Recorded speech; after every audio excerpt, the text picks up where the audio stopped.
प्यारे दोस्तों, आज हम आपको एक ऐसी हकीकत और दिल दहला देने वाली वाकया सुनाएंगे कि एक नेक लड़की जो हाफिज कुरान थी, लोगों के कपड़े सिलाई करके गुजर बसर करती थी, मरने के बाद वह क्यों अजाब का शिकार हुई। उसकी कब्र का हाल जानकर हर कोई दंग रह गया, क्योंकि वह बड़ी नेक थी। लोगों के इसरार पर जब उसकी मां ने उस लड़की की हकीकत बताई, तो यह जानकर सबके रोंगटे खड़े हो गए। गुजारिश यही है कि इस वीडियो को आखिर तक जरूर देखें, क्योंकि बहुत सारी औरतें कपड़े सिलाई करते वक्त ऐसी गलतियां करती हैं। आज की कहानी बड़ी ही सबक अमोज और खासकर उन औरतों और मर्दों के लिए है जो सिलाई कढ़ाई जैसा काम करते हैं, क्योंकि अनजाने में वह ऐसा गुनाह कर जाते हैं जिसकी वजह से उन्हें बहुत सख्त अजाब का सामना करना पड़ सकता है। किसी शहर के दूर दराज इलाके में नफीसा नाम की लड़की अपनी मां के साथ रहती थी। उसके बाप का इंतकाल हो चुका था। नफीसा की मां ने नफीसा को कुरान पाक हिफ्स करवाया और स्कूल की तालीम भी दिलवाई और सिलाई भी सिखाई थी, ताकि यह लोगों के कपड़े वगैरह सिलाई करके और कुछ नहीं तो घर का खाना पीना ही चला सके, यानी कि उन मां बेटी की 2 वक्त की रोटी चल सके। नफीसा बहुत ही मेहनती लड़की थी। उसके कुछ वसूल थे जिससे वह कभी पीछे नहीं हटती थी। अभी भी कितनी देर देर से उसके पास 2 औरतें बैठी हुई थीं। बार बार कपड़े सिलाई के लिए इसरार किए जा रही थी, लेकिन नफीसा ने 2 टोक लफ्जों में उन्हें जवाब दे दिया कि वो उनके कपड़े नहीं सी सकती। वो औरतें फिर नफीसा की मिन्नतें करने लगी। नफीसा, देखो, इनकार ना करो, तुम सबके कपड़े सिलाई करती हो और बहुत अच्छी करती हो। हमारे कपड़े भी सिल दो, बहुत महंगे कपड़े खरीदे हैं। हमने किसी ऐसी दर्जी को देकर हम अपने कपड़े खराब नहीं करवाना चाहती। तुम तो जानती हो, तमाम गली मोहल्लों की औरतें तुमसे ही कपड़े सिलवाते हैं। तुम कम दाम में बहुत अच्छी सिलाई करके देती हो और कपड़े पहनने में भी बहुत अच्छे लगते हैं। नफीसा बोली, लेकिन जैसा डिजाइन आप लोग बोल रही हो, इस तरह के कपड़े मैं नहीं सिलती। उन कपड़ों में पूरे पूरे बाजू नजर आएंगे। शलवार का डिजाइन भी ऐसा होगा कि पिंडलियों से ऊपर पांव दिखेंगे। तौबा तौबा, मैं ऐसे कपड़े कैसे सिल सकती हूँ? नफीसा ने यह बोलकर साफ साफ इनकार कर दिया। वो औरतें कहने लगी, हम तुम्हें 500 सिलाई देने की बजाय 1000 जोड़े की सिलाई देंगी। हमें तुम्हारे हाथ की सिलाई बहुत पसंद है। तुम बहुत हिफाजत से काम करती हो। नफीसा खड़ी हुई और कहने लगी, नहीं बाजी, मैं सिलाई नहीं करूंगी। और फिर वह अपने किचन खाने की तरफ चली गई। नफीसा की अम्मा ने शर्मिंदगी से उन दोनों औरतों से मजर्रत की और कहने लगी कि मेरी बेटी थोड़ी पर्देदार है, वह इसीलिए इस तरह के कपड़े नहीं सीती। वो दोनों औरतों के जाने के बाद नफीसा की अम्मा ने नफीसा से कहा, बेटी, तुम क्यों लगी रोजी को धक्का देती हो? आखिर तुम कपड़े सिलाई क्यों नहीं करना चाहती थी? कोई 4 पैसे आ जाते। नफीसा बोली, अम्मा, मैं ऐसे ही बेहयाई के कपड़े किसी को सिल कर नहीं दे सकती। इतना कहकर नफीसा अपना दुपट्टा सेट करते हुए वजू करने चली गई और उसकी अम्मा भी खामोश हो गई। वह जब भी नफीसा से कोई बात करती तो वह इसी तरह के जवाब देती थी। उन्हें अपनी बेटी से बहुत मोहब्बत थी। उसकी माँ भी लोगों के घरों का काम करके आती थी और बेटी घर पर मेहनत करती थी। ऐसा करते करते नफीसा ने अपने पूरे दहेज का सामान बना लिया। फिर नफीसा की मां ने अच्छा लड़का देखकर नफीसा की शादी कर दी। वह लड़का गरीब जरूर था, लेकिन नफीसा की बहुत इज्जत किया करता था। नफीसा की मां ने शादी तय करते वक्त यह कहा था कि मेरा तो कोई सहारा नहीं मेरी बेटी के अलावा, इसलिए मैं अपनी बेटी और दामाद को अपने घर पर ही रखूंगी। वह लोग भी मान गए। इस तरह नफीसा शादी के बाद अपनी ही मां के घर दोबारा से रहने लगी। उसका शौहर जितने भी पैसे कमाता, लेकिन घर का गुजारा फिर भी मुश्किल था। नफीसा को कपड़े सिलाई करना ही पड़ते थे। वक्त ऐसे ही गुजरता गया। नफीसा प्रेग्नेंट हो गई। अब नफीसा से कपड़े सिलाई करना बड़े मुश्किल हो रहे थे। इधर नफीसा को यह खुशखबरी मिली और उधर से शौहर ने घर आकर बताया, उसे नौकरी से निकाल दिया गया है। नफीसा ये बात सुनकर रोने पिटने लगी कि अब मेरा क्या होगा? मैं इस हाल में भी कपड़े सिलाई करूंगी, क्या मुझे सुकून नहीं मिल सकता? हालांकि नफीसा का शौहर नफीसा का बहुत ख्याल रखता था। जब वह कपड़े सिलाई करने बैठती तो नफीसा को वहीं बैठे चाय भी बना देता, कभी खाना बना देता और बाहर नौकरी भी करता था।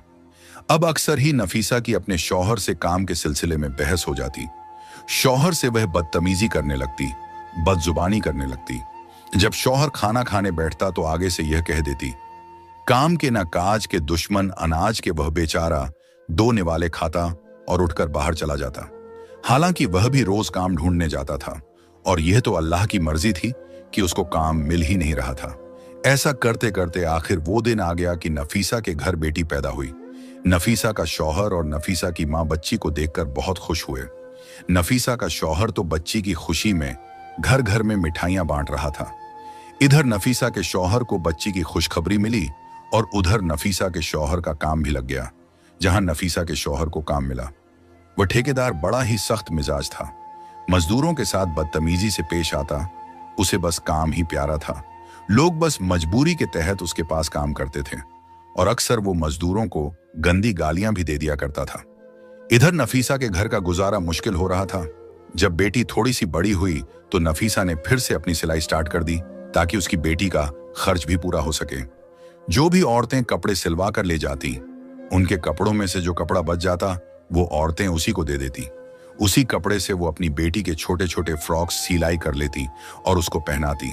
इसी तरह वह गुजर बसर कर लेती, क्योंकि नफीसा के शौहर की इतनी कमाई तो है नहीं थी कि जिससे वह ज्यादा खर्च कर सके। बिजली के बिल और घर का सौदा सलफ ही शौहर पूरा कर सकता था। फिर एक दिन खुदा की करनी ऐसी हुई कि उन लोगों के घर में जलजला सा आ गया हुआ। कुछ यूं नफीसा का पांव अचानक सीढ़ियों से फिसला और पहली सीढ़ी से गिरती हुई आखिरी सीढ़ी तक आ गई। उसके सर से इतना खून बह गया। नफीसा की मां रोने चिल्लाने लगी। पूरा मोहल्ला उनके घर में इकट्ठा हो गया। जल्दी से नफीसा के शौहर को खबर कर दी गई। जुमे का दिन था और नफीसा का शौहर इसलिए आज काम पर था कि एक्स्ट्रा जो पैसे मिलेंगे मैं अपनी बच्ची के लिए खिलौने खरीदूंगा। उस दिन और कोई मजदूर वहां काम नहीं कर रहा था। जब नफीसा के शौहर को बीवी की ऐसी खबर मिली तो जल्दी से अंधाधंध उसने ताले लगाए और भागकर घर वापस आ गया। चाबी उसने अपनी जेब में रख ली और जल्दी से घर आ गया। डॉक्टर के पास ले जाते नफीसा रास्ते में ही दम तोड़ गई। नफीसा के शौहर को नफीसा की कई बातें बहुत याद आ रही थीं। वह तड़प तड़प कर रो रहा था और नफीसा की मां भी चीख चीख कर रो रही थी। नफीसा का शौहर इसलिए भी ज्यादा रो रहा था कि उसकी मासूम सी बच्ची है। उसका क्या होगा, बिना मां के कैसे पलेगा। अभी तो वह इतनी छोटी थी कि मां का दूध पीती थी। यह सब सोचकर वो और भी ऊंची आवाज में रोने लग जाता। नफीसा की अचानक मौत पर हर कोई अफसोस करने लगा। कौन जानता था कि एक जवान लड़की भरी जवानी में यूं खामोशी से चली जाएगी। हर कोई नफीसा की नेकी के गुण गाया करता था, सभी जानते थे। वो कितनी नेक थी, परहेजगार थी, हर किसी का ख्याल रखने वाली थी। हर कोई उसकी तारीफ में लगा हुआ था। नफीसा की मां और शौहर का रो रो कर बुरा हाल हो गया। वो दोनों गम से निढाल थे। फिर तदफीन का वक्त करीब आया और नफीसा का जनाजा पढ़ाया गया। नफीसा को करीबी कब्रिस्तान ले जाकर दफना दिया गया। उसे दफनाते वक्त उसका शौहर कब्र के अंदर उतरा था और उसी दौरान उसके जेब में से वह चाबियां निकलकर कब्र के अंदर गिर गई। जहां काम से वह ताले लगाकर आया था, उसके शौहर को इस बात का पता ही न चला। वो घर लौट आया। शाम होते ही सब लोग अपने अपने घरों को चले गए। सबके जाने के बाद घर बिल्कुल वैरान सा हो गया। नफीसा की सिलाई मशीन सामने ही रखी हुई थी, जिसे देखकर उसकी मां बार बार रोने लग जाती, क्योंकि उसको पहले बेवा होने का दुख था और अब बेटी के चले जाने और छोटी नवासी का तन्हा रह जाने का दुख बार बार सता रहा था। नफीसा के शौहर ने नफीसा की मां को संभाला और गोद में अपनी बच्ची को भी बैठाया हुआ था। लेकिन एक मां को कहां करार आना था।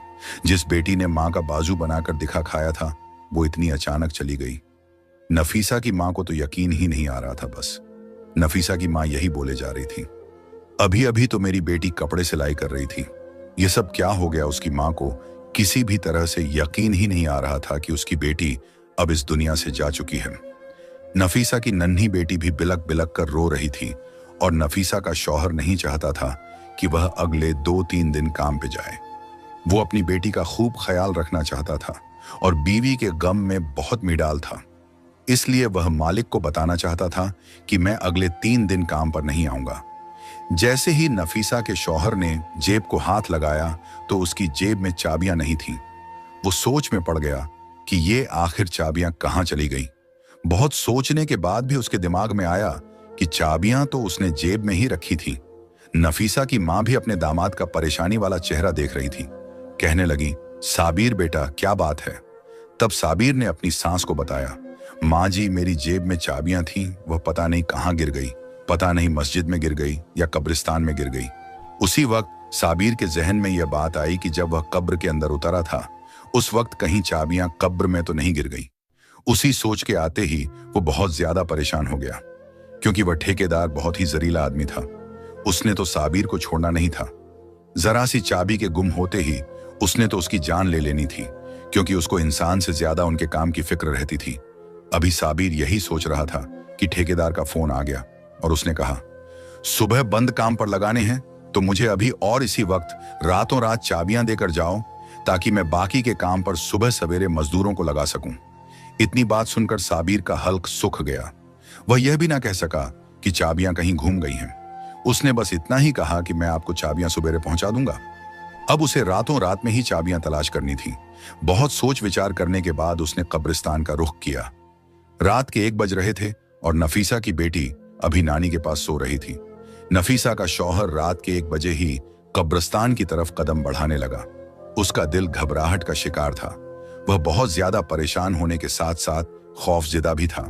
इससे पहले वो कभी इतनी रात को कब्रिस्तान नहीं आया था। यह कब्रिस्तान गांव से कुछ दूर वाक़या था। उसे बिल्कुल भी समझ में नहीं आ रहा था कि वो क्या करें, लेकिन यह भी मजबूरी थी। वो कीमती चाबियां थीं, उसने अपनी लापरवाही से गुम कर दी थी, और इन चाबियां को तलाश करते करते वो रात के 2 बजे कब्रिस्तान में पहुंच गया था। 400 एक अजीब सी मौत की वहशत थी। नफीसा के शौहर साबिर का दिल बैठने लगा। शाम को ही उसने अपनी बीवी को जिस कब्र में दफन किया था वह उसके करीब पहुंच गया।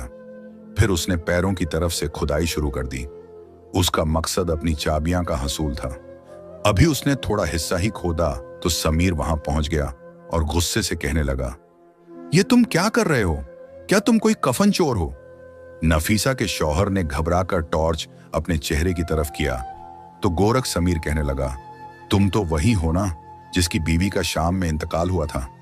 नफीसा का शौहर घबराकर कहने लगा, हाँ, मैं शाम को अपनी बीवी को यहां दफनाने आया था, लेकिन बीवी को दफनाते हुए कीमती चाबियां मेरी जेब से कब्र में गिर गई हैं, और वह चाबियां मेरे लिए बहुत जरूरी हैं। बड़ा मेहरबानी आप ही मेरी मदद कर दो। यह सुनना था कि वह आदमी जो गोरखन था नफीसा के शौहर की मदद करने लगा। दोनों ने मिलकर बहुत जल्दी अच्छी खासी कब्र खोद ली। गोरखन के साथ मिलने से नफीसा के शौहर का डर भी खत्म हो चुका था और चाबी मिलने की उम्मीद भी जाग उठी थी। कुछ ही देर बाद कब्र पूरी तरह खुल चुकी थी। जब नफीसा के शौहर ने कब्र के अंदर का मंजर देखा तो नफीसा के शौहर के होश उड़ गए। गोरखन ने दोबारा से जल्दी जल्दी कब्र में मट्टी डालना शुरू कर दी। उसके पसीने छूट रहे थे।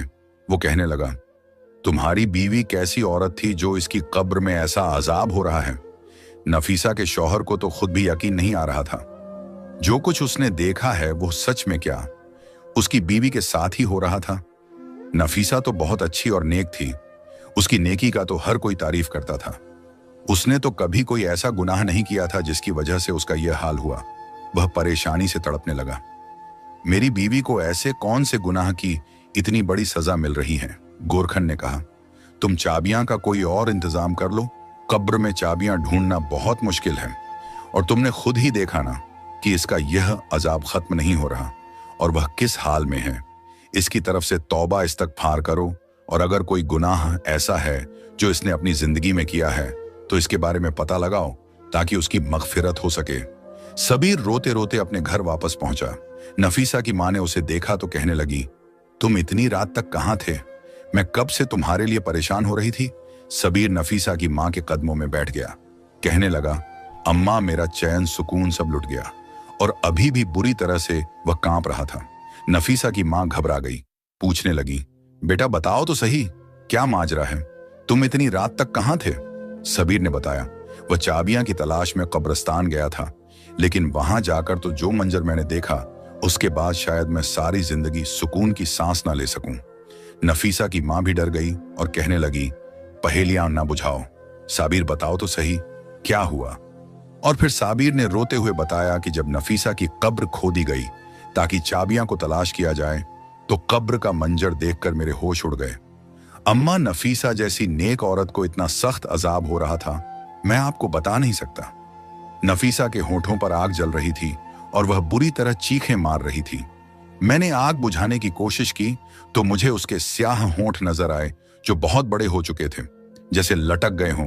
जबक बाकी का जिस्म सलामत था। थोड़ी देर के लिए आग बुझी और फिर दोबारा भड़क उठी। पहले तो मैं समझ नहीं सका यह खुदा की तरफ से अजाब है, लेकिन गोरखन ने मुझे बताया कि यह अजाबे इलाही है और सिर्फ इसके होठों को जला रहा है। साबिर रोते हुए कहने लगा, अम्मा समझ नहीं आता इसके होठों पर आग क्यों लगी थी। वो तो इन होठों से हर वक्त अल्लाह का जिक्र किया करती थी, बुराई नहीं की थी, वो अच्छी औरत थी। नफीसा की माँ और उसका शौहर ऐसे ही सारी रात रोते रह रहे और अल्लाह ताला से नफीसा की मगफिरत के लिए दुआएं मांगते रहे। फजर की अजान हुई तो नफीसा की माँ कहने लगी, मस्जिद के इमाम साहब को खामोशी से सारी बातें बताओ और पता करो क्या मामला है, मेरी बेटी के साथ ऐसा क्यों हो रहा है, क्या उससे कोई गलती हुई। इमाम साहब बहुत ही नेक और पहुंचे हुए इंसान हैं, यकीनन वो हमारी जरूर मदद करेंगे। साबिर को भी यह बात मुनासिब लगी। इस मसले का अगर कोई हल बता सकता था तो वह इमाम साहब ही थे। साबिर नमाज के लिए गया तो नमाज के बाद उसने मस्जिद के इमाम साहब को रोक लिया और तन्हाई में उन्हें रोते हुए सारी बात बता दी। यह सुनकर वह कहने लगे, मैं नफीसा की माँ से मिलना चाहता हूँ। साबिर इमाम साहब को अपने घर ले आया और नफीसा की माँ से उसकी मुलाकात करवा दी। इमाम साहब पूछने लगे, अम्मा बताओ, नफीसा कहीं किसी की चुगली तो नहीं करती थी या कोई ऐसा गुनाह जो उसके मुंह से होता हो। नफीसा की माँ कहने लगी, नहीं, मेरी बच्ची सिर्फ सिलाई का काम करती थी। उसे इतनी फुर्सत कहाँ कि वह आस पड़ोस में जाए या अपनी सहेलियों को अपने पास बुलाए। फिर यह सुनकर इमाम साहब ने एक ऐसा सवाल किया जिससे नफीसा की माँ चौंक उठी। इमाम साहब ने कहा, क्या नफीसा किसी की अमानत को अपने पास रखती थी, यानी कोई बचा हुआ कपड़ा, कोई जोड़े पर लगने वाली लेस वगैरह। नफीसा की माँ कहने लगी, नफीसा तो बचे हुए कपड़े और धागा वगैरह सब कुछ वापस लौटा देती थी और जो कपड़ा उसे चाहिए होता था वह पूछ कर लिया करती थी। इमाम साहब कहने लगे, सोच लो कि ऐसी गलती हो सकती है जिसकी वजह से उसके मुंह को अजाब हो रहा है, लेकिन फिर भी उसने जाने अनजाने में कोई ऐसा गुनाह तो जरूर किया है। अमानतों के मामले में हमें बहुत सख्त तौर पर सवाल जवाब का सामना होगा। मुझे लगता है यहाँ अमानत का ही कोई मामला है, क्योंकि नफीसा बेटी की नेकी से तो मैं खुद वाकिफ हूँ, क्योंकि इमाम साहब भी नफीसा को अच्छी तरह जानते थे। उन्हीं के पास तो नफीसा ने कुरान पाक हिफज। इमाम साहब कहने लगे, बीवी फिर भी बेटी की कोई ऐसी बात सोचकर बताओ जो वह किया करती थी और उस आदत का ताल्लुक नफीसा के होठों से हो। नफीसा की माँ बहुत सोचकर कहने लगी, और उसकी उस आदत से मुझे बड़ी चीड़ थी। वो कैंची की बजाय अपने मुंह से धागा तोड़ती थी और फिर धागे का जो जरा रेशा उसके मुंह में या होठों पर रह जाता उसे दांतों में मैं चुभा। अक्सर ही मैंने उसका मुंह चलते हुए देखा था, लेकिन वह बार बार कैंची नहीं उठाती थी, मुंह से धागा खींचकर तोड़ दिया करती थी और फिर उसी धागे को मुंह से चिबाकर थूक देती थी। बहुत बार मैंने उसे समझाया कि इस तरह होंठ भी कट सकता है, लेकिन वह अपनी आदत में पक्की हो चुकी थी। यह सुनते ही इमाम साहब कहने लगे, तो फिर हो सकता है यह अजाब उसी धागे के जर्रे की वजह से हो, क्योंकि जब नफीसा की मौत हुई थी तो इससे पहले वह कपड़े सिलाई करती उठकर सीढ़ियों की तरफ गई थी। शायद उसकी मौत के वक्त वो धागे का जर्रा उसके मुंह में रह गया हो और उसी धागे की वजह से उस पर अजाब हो रहा हो। सिलाई के बचे हुए सामान के साथ धागे का एक जरा सा टुकड़ा भी उस शख्स की अमानत कहलाता है जो कपड़ों की सिलाई के पैसे देता है। सारी बची हुई चीजों की तरह दांगा और दूसरी चीजें भी वापस करना जरूरी होती हैं। बेहतर है कि आप लोग इस तरह से मगफिरत की दुआ करें और जो लोग भी नफीसा से कपड़े सिलवाते थे उन सब से बात करके नफीसा की आदत के बारे में बताएं और इसके लिए माफी मांग लें। यह सुनकर नफीसा की मां बहुत ज्यादा परेशान हुई। बज़हर तो यह बहुत मामूली सी बात थी, लेकिन उसकी वजह से नफीसा को इतना सख्त अजाब होगा यह उनके वहम गमान में भी ना था। फिर नफीसा की मां ने उन सब लोगों को अपने घर में जमा किया जिनके नफीसा कपड़े सिलाई किया करती थी और सबको नफीसा की इस छोटी सी आदत का बताकर नफीसा की मगफिरत के लिए हाथ जोड़े। लेकिन यह कोई ऐसी बड़ी बात तो थी नहीं, इसलिए सबने फौरन माफ कर दिया। कुछ लोगों की नजर में यह तो गुनाह भी नहीं था, लेकिन जो बात इंसान के नजदीक मामूली सी होती है, आमाल में वो अक्सर भारी होती है। यहां अब यह मामला अमानत का था, शायद इसलिए नफीसा की पकड़ हो गई थी। सब लोग नफीसा की अच्छी आदतों से वाकिफ थे, इसलिए नफीसा को माफ करके चले गए। उसी रात नफीसा की मां ने अपने दामाद से कहा, साबिर, जल्दी से दोबारा चाबियां के लिए तुम उसकी कब्र लाजमी खोदो और अंदर का मंजर देखकर बताओ क्या इस पर अजाब हट गया है। नफीसा की मां जानना चाहती थी कि उसके अजाब के पीछे असल वजह क्या थी। क्या वाकई एक जरा सा धागा उस पर अजाब की वजह बना था। उस रात साबिर फिर गोरखन के पास गया और उन दोनों ने मिलकर कब्र खोदी तो देखा कि नफीसा की मैयत बिल्कुल ठीक थी। उसके पास से खुशबू आ रही थी, किसी किस्म का कोई अजाब बाकी ना था और साबिर की चाबियां भी उसी कब्र में थीं। साबिर ने वो चाबियां वहां से उठाई और कब्र वापस से बंद कर दी और घर वापस आकर नफीसा की मां को सारा माजरा सुनाया। उन्होंने अल्लाह का शुक्र अदा किया, उनकी बेटी पर से अजाब इलाही हट गया। और फिर जब यह बात गांव वालों को पता चली तो हर कोई हैरान रह गया कि इस कदर नेकों का औरत को एक अमानत की वजह से अजाब भुगतना पड़ा था। सारे गांव वालों ने तौबा इस्तगफार की और फिर सबने अपने मामलात को सुधारने की कोशिश की। उसी दिन के बाद गांव में हर कोई अमानत को लेकर बहुत चकना हो गया। किसी के पास किसी की जरा सी चीज होती तो उसे फौरन वापस लुटाया जाता। नफीसा तो चली गई थी, लेकिन जाते जाते अपनी माँ और शौहर को उदास कर गई। वो नफीसा की बेटी और नफीसा का शौहर और माँ तीनों उसे हर वक्त बार बार याद करते। नफीसा तो फूल थी जिसकी खुशबू चारों तरफ बिखरी हुई थी। उसके जाने के बावजूद भी लोग उसे बिल्कुल नहीं भूले थे। वह अपने अच्छे अखलाक और रवैये की वजह से सबके दिलों में आज भी जिंदा है। वो अब जन्नत के किसी आला मुकाम पर होगी। जो छोटा सा गुनाह उससे हुआ था, उसकी सजा वो भुगत चुकी थी। कहने को तो यह सिर्फ मामूली सी बात है कि छोटा सा धागे का टुकड़ा मुंह से तोड़ने पर उसका रेशा मुंह में रह गया, जिसे नफीसा ने चबाकर थूक भी दिया था। लेकिन अक्सर सिलाई करने वाली औरतों के साथ यही मामला होता है। बहुत सी औरतों को मैंने खुद मुंह से धागा कटते हुए देखा है, लेकिन क्या कभी किसी ने सोचा कि इसकी वजह से भी इंसान को अल्लाह के आगे जवाब देना होगा। यह जरा से धागे का रेशा भी अमानत का एक हिस्सा है और यह मामला कब्र तक जाएगा और इस जरा सी लापरवाही की वजह से भी अल्लाह का अजाब होगा।